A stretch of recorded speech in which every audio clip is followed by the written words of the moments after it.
What do women want?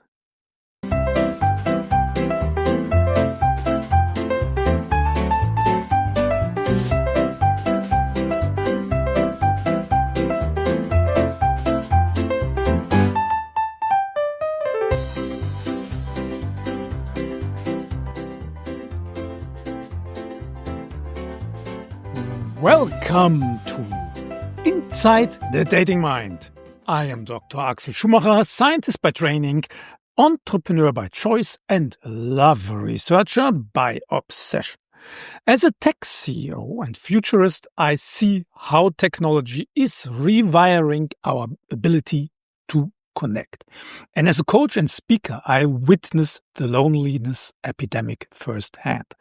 And that's why I have dedicated my life to bridging this gap, combining neuroscience, behavioral psychology, evolutionary biology, and thousands of hours of real-world experience into practical wisdom you can use tonight. So, subscribe now, because there is a better way to love, and you deserve to know it. In today's episode, we will cover the question. The question most men ask their dating coach is usually, I don't understand women. What the heck do they want? Well, the question women ask, on the other hand, is very different. They ask, how do I get him to commit? It's asked so often, it's almost treated like the holy grail of dating mysteries. And why not? For men, the challenge often lies in the initial pursuit, the chase, winning her over, securing the date. But for women, the real struggle often begins after that first connection. We will cover that in another video. Now let's get back to the mystery of what women want. Sigmund Freud had no idea. The great question that has never been answered, and which I have not yet been able to answer despite my 30 years of research into the feminine soul, is, what does a woman want? In contrast to good old Freud, I think I understand what women want. However, one could argue that it is of limited use, as most dating problems occur because women do not know what they want. In many species, particularly among higher organisms, females evolve long-term mating strategies aimed at maximizing reproductive success over time. So human females are no exception. The evolutionary pressure they faced? Securing long-term commitment to enhance their offspring's chances of survival. It was what we call an adaptive problem. Arya, can you explain this? Yes. An adaptive problem in evolutionary terms is an obstacle that affects an organism's ability to thrive and reproduce. These challenges spur the development of traits or behaviors that improve survival and reproductive fitness, fine-tuned over millennia by natural selection. Imagine a woman in ancient times, living on the outskirts of a dense, threatening forest. She's responsible not just for her own survival, but also for the safety of her children. Life in prehistoric time was relentless. Picture a woman, let's call her Nara, abandoned by an unreliable partner. So she's at the edge of a dark forest, infant strapped to her chest, and an older child clinging to her leg. Night falls. She crouches with her children under makeshift shelter, hungry, exhausted, but unable to sleep. There's no one to take watch, no one to help hunting. No one standing between her family and death. That's how it was. How can one person protect children, find food, and stay alert for danger simultaneously? Difficult. Her odds are basically zero. But now consider Mira. She chose her partner carefully, someone present, reliable, committed. So while she tends the children, he hunts and brings back food. So at night, he takes watch so she can actually sleep. They navigate this brutal world as a unit. The difference is actually staggering. Miran's children thrive, while Nara's probably didn't make it. So multiply this over thousands of generations. Women who selected reliable, committed partners had children who survived and inherited that same wiring. And women who didn't, their genetic lines ended in that dark forest. This is why women's attraction to providers and protectors isn't shallow. It's literally programmed into our species through survival. That ancient program is still running in modern women's brains. Sure, single mothers today won't starve like Nara did. But that instinct, that deep pull toward a man who provides security and protection, that's not going anywhere. It's been saving lives for hundreds of thousands of years. Think about the biological math here. So throughout human evolution, women had to be insanely selective about partners. Why? Because the stakes were astronomical. Yes. For a man, sex requires what? A few minutes of effort? For a woman, that same act could trigger 9 months of pregnancy. 9 months of her body's resources hijacked. Then comes childbirth, which, let's remember, killed a lot of women back then. After that, years of breastfeeding. In some cultures, women nursed for 4 straight years. The biological investment gap is staggering. Evolutionary biologist Robert Trivers nailed it back in 1972. He called women a valuable reproductive resource, which sounds cold, but it's actually very accurate. Think about everything required. So pregnancy, birth, nursing, protecting, teaching, feeding. That's years of intense biological and emotional investment. You don't hand over that kind of resource to just anyone. So what happened? Natural selection went to work. Women who choose their partners carefully, their kids survived. Women who hooked up with whoever, their children died. Simple as that.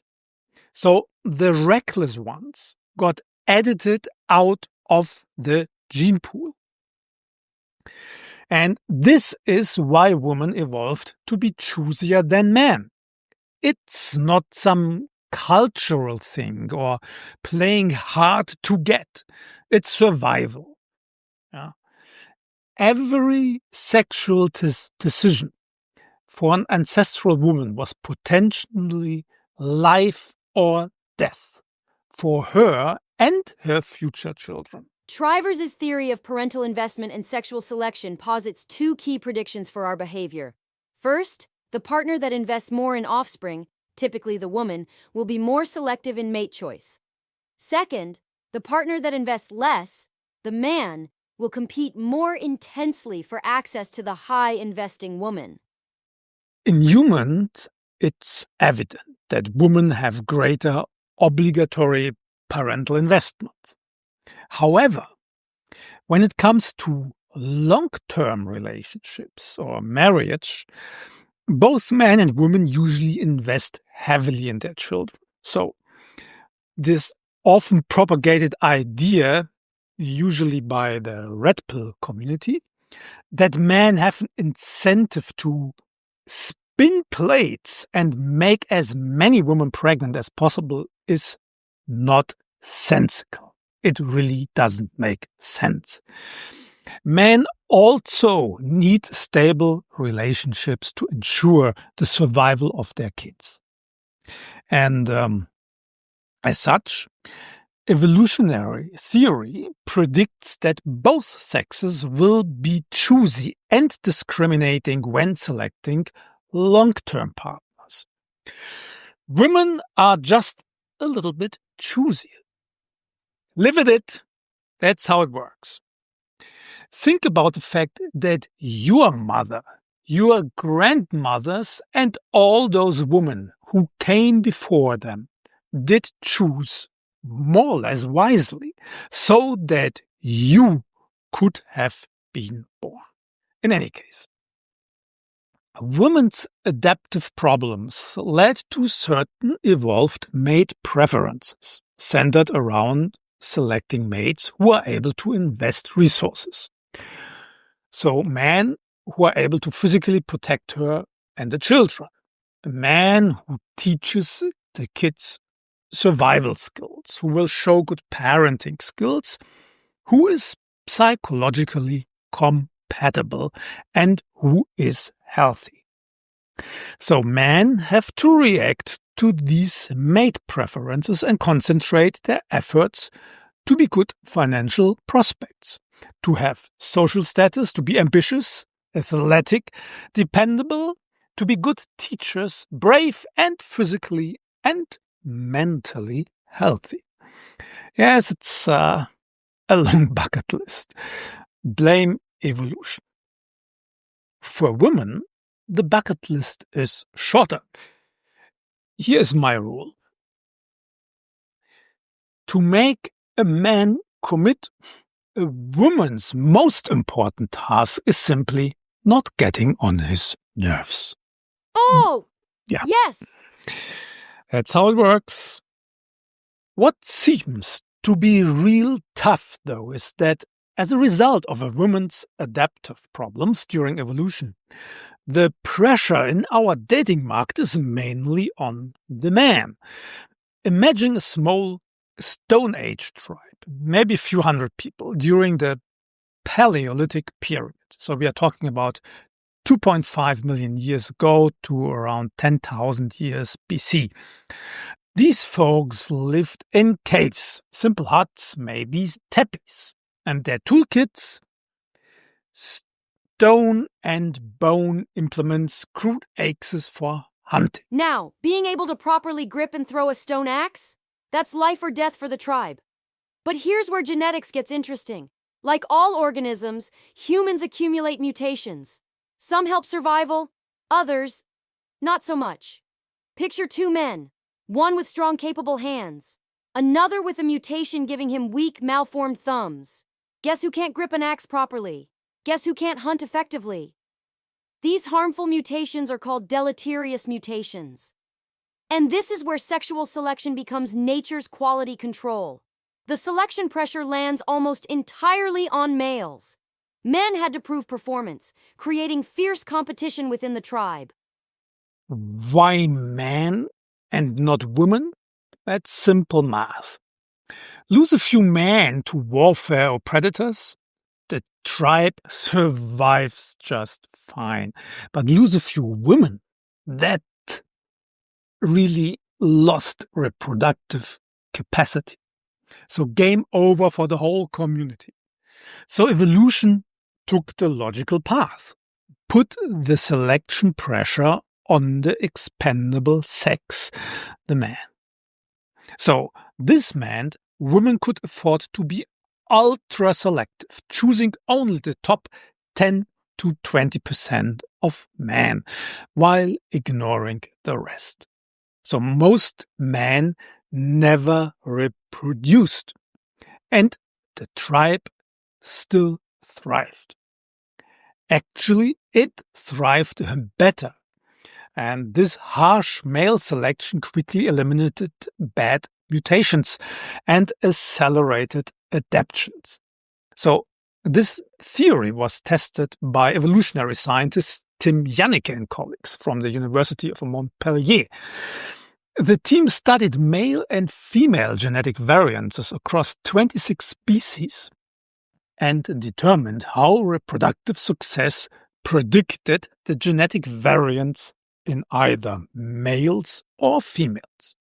So the team found that the variance of reproductive success was indeed larger in males than females, supporting the prediction that sexual selection works generally stronger on males compared to females.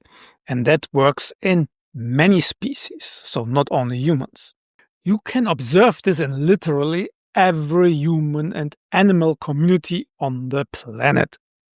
Try this experiment.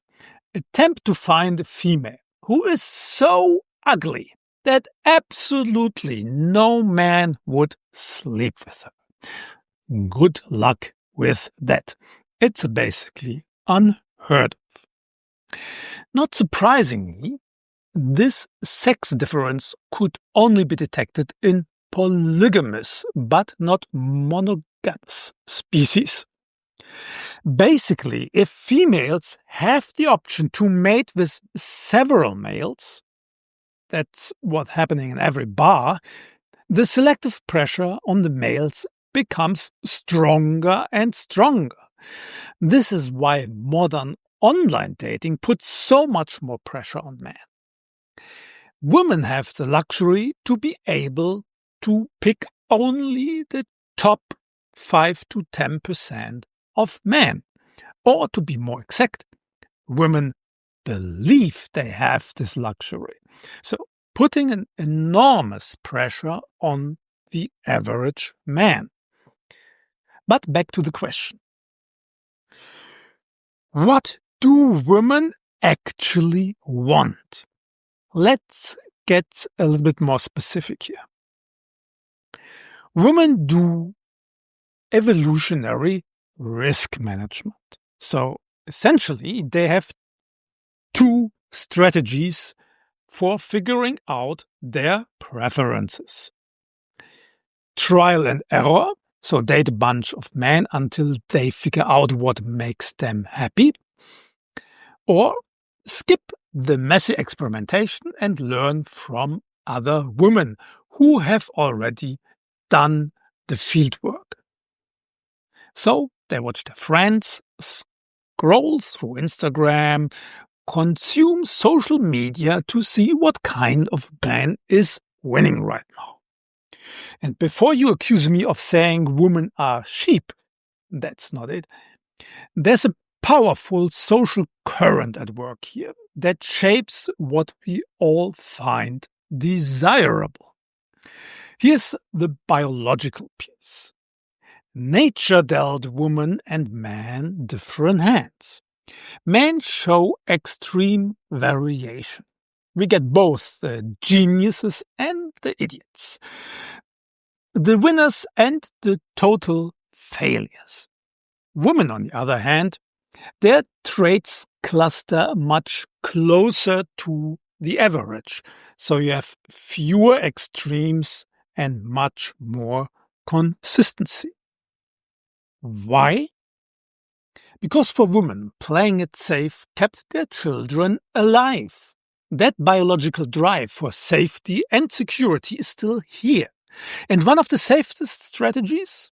See what's working for other women and follow suit. The crowd offers protection. Going rogue means risking everything. So this isn't weakness, it's evolutionary intelligence. So if women want what other women want, what does that translate to in our current social milieu? Historically, the norm for many women was to be a housewife, a path influenced by societal expectations and limited alternatives. However, today, that norm has dramatically shifted, and that's good. So my observation, modern women want everything. Literally everything. Not only material things, but experiences. Every emotionally high, every relationship milestone, every career achievement they see other women posting about. Social media turned life into this highlight reel where everyone else seems to be living their best life 24/7. It's a nightmare. And women look at all these other women and think, damn, I want that too. Women feel like they're failing if they're not simultaneously crushing it at work, traveling the world, maintaining perfect relationships, and looking flawless while doing it. The anxiety is real. I see it in my social circle constantly. This have-it-all mentality explains why so many women spend their 20s focused on education and career, postponing family. They're trying to check every box before settling down, which now feels like closing doors rather than opening them. The result? Women trying to keep every possible life path open indefinitely. Yep. They want the career and the family and the adventure and the stability. So social media convinced them this is normal and achievable.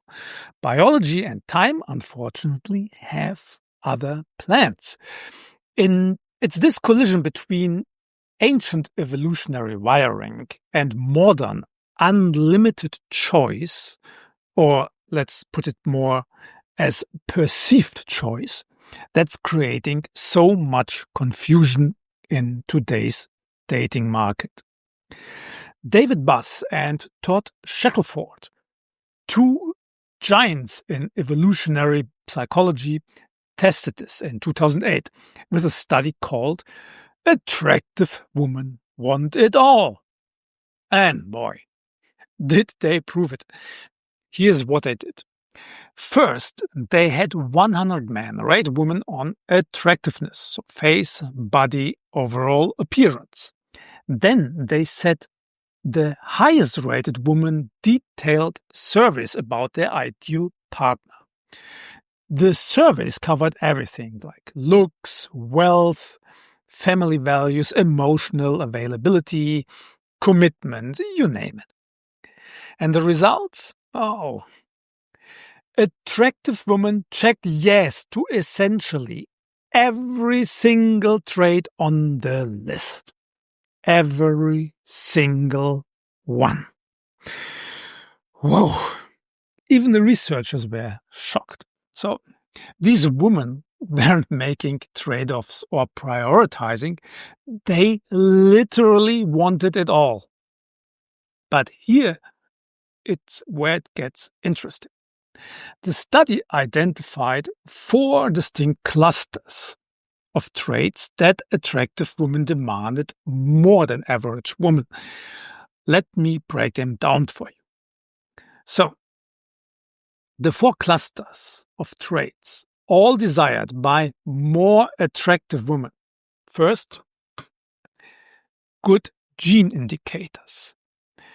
That means primarily masculinity, physical attractiveness, so meaning the man needs to be really good looking, sex appeal, physical fitness, intelligence, though this showed no strong correlation.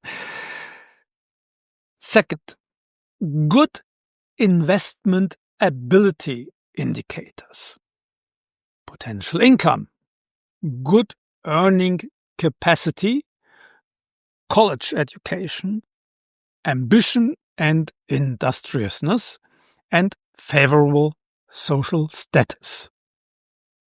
And usually women want to have a man who is a little bit older.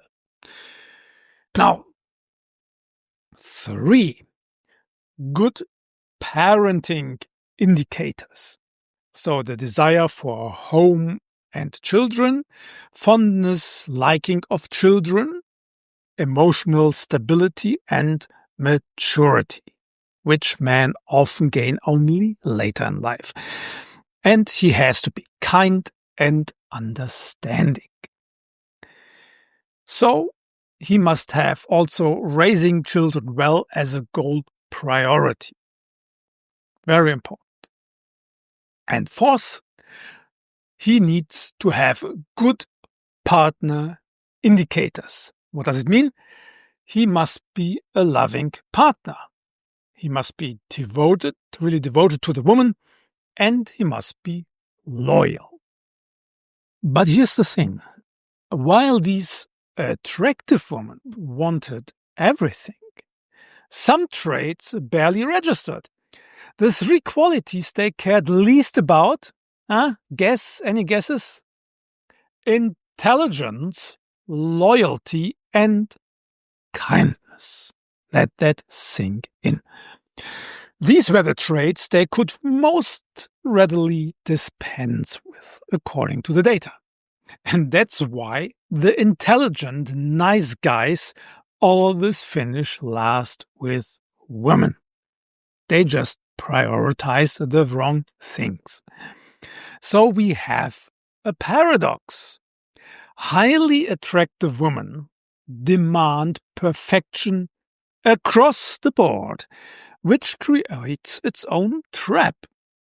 Men who tick every box are unicorns. They either don't exist, they're already taken, or they're dating other unicorns.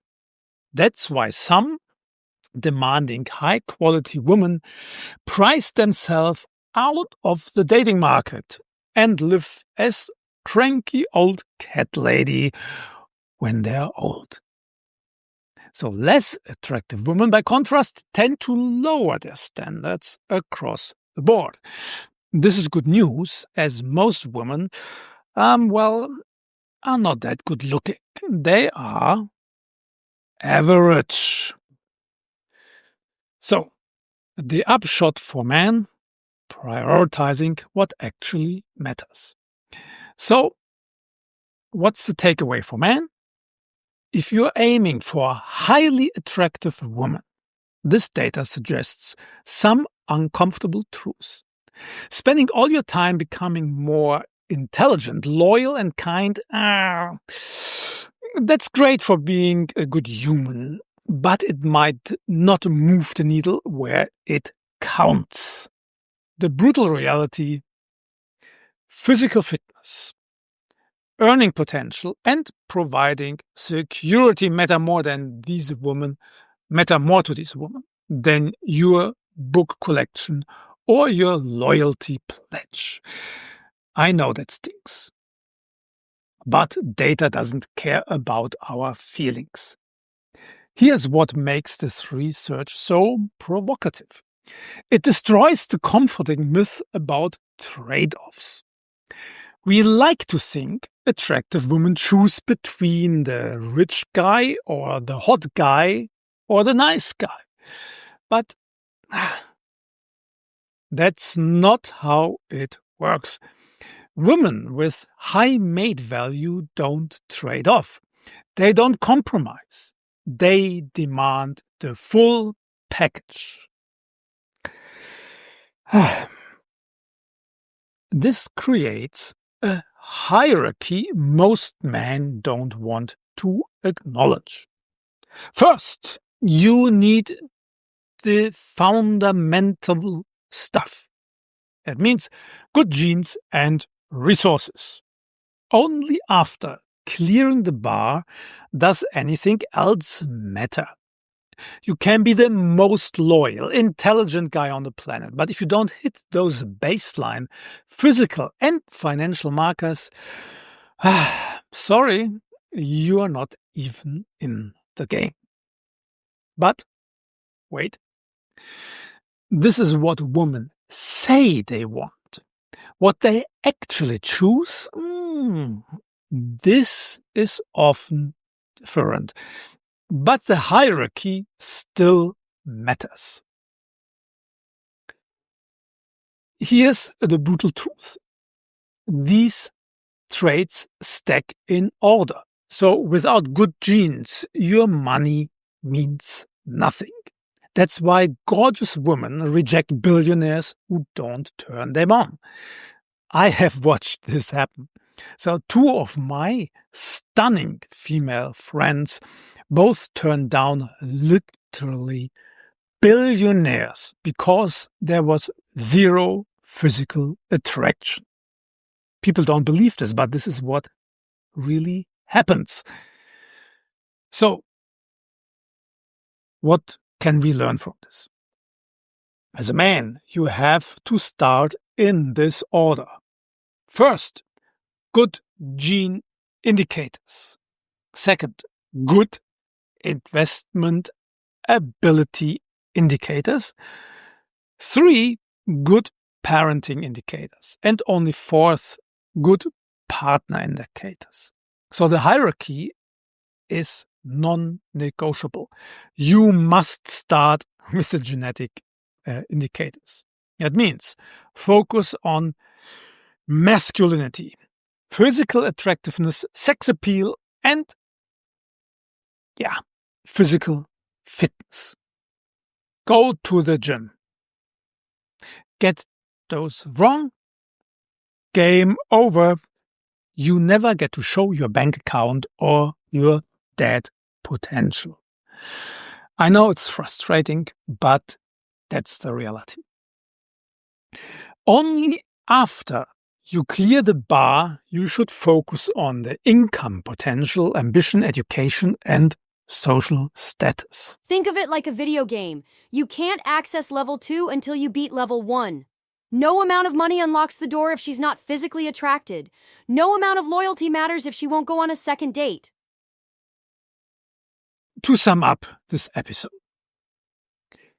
women evolved to want it all, especially attractive women who demand excellence across every category, from genetics to resources to partnership qualities, while less attractive women adjust their standards to match reality. For men, this means looks and fitness come first. Without clearing that physical attraction bar, your money, loyalty, and humor are irrelevant. But once you do, you would better have the resources and ambitions to back it up. Look, understanding what women want isn't about becoming someone you are not. It's about prioritizing what actually matters in the dating market while staying true to your values. The science is clear, the hierarchy is reality. And now you know the game. What do you do with this knowledge? That's up to you. You can rage against female nature or you can work with it. That's your choice. So, share your thoughts in the comments.